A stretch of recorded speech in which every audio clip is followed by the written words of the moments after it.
Hello friends, welcome to another week of Creo. This week I'm at Stanley Park and that alarm is ringing and ruining my shot.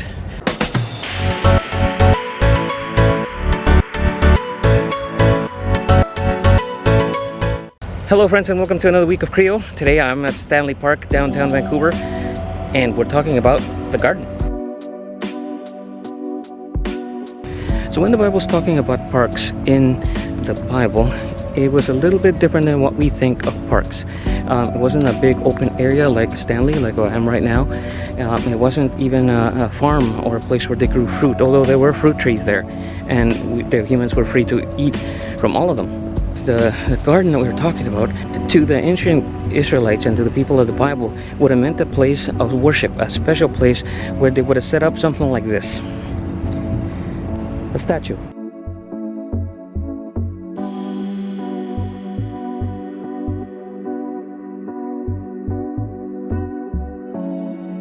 But they would set up a statue in the middle of the garden, and these gardens were usually kept inside of temples or even in the palaces of kings. Now when a statue like the one behind me was set up, it was more to give honor to a certain god, and I'm using God as little g god, not big G god.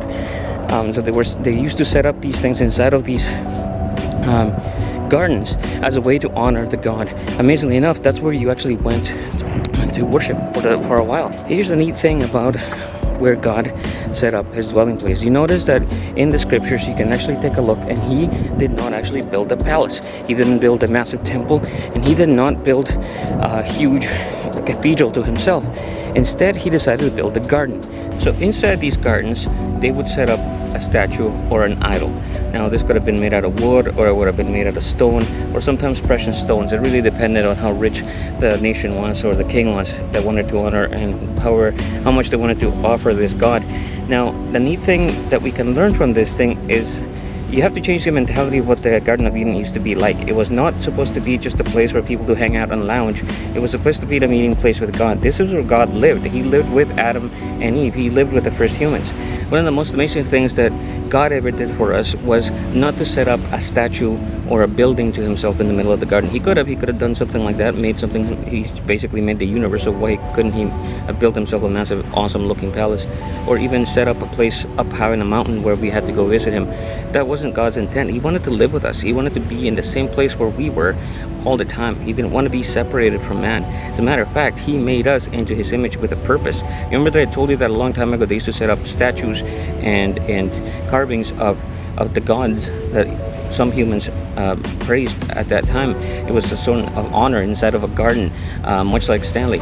And one of the things that God changed, though, one of the things that God instituted, but he didn't want anything made out of a metal or a stone to represent him on earth. Those statues were supposed to represent the God in that garden.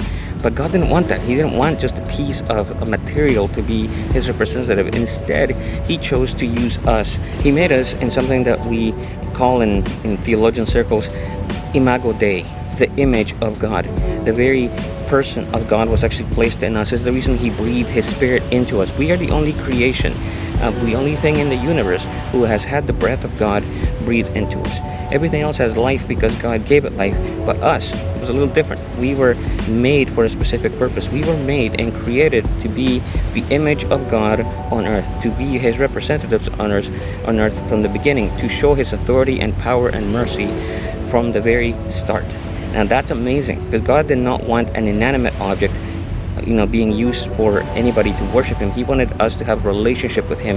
So all of us would have to be, wherever we went, be representatives of God. Later this year, we're going to learn about being pockets of heaven. But because we were created in his image, it did give rise to a little bit of problem. This is the reason why humanity was banished from the Garden of Eden. In short, we wanted to become God.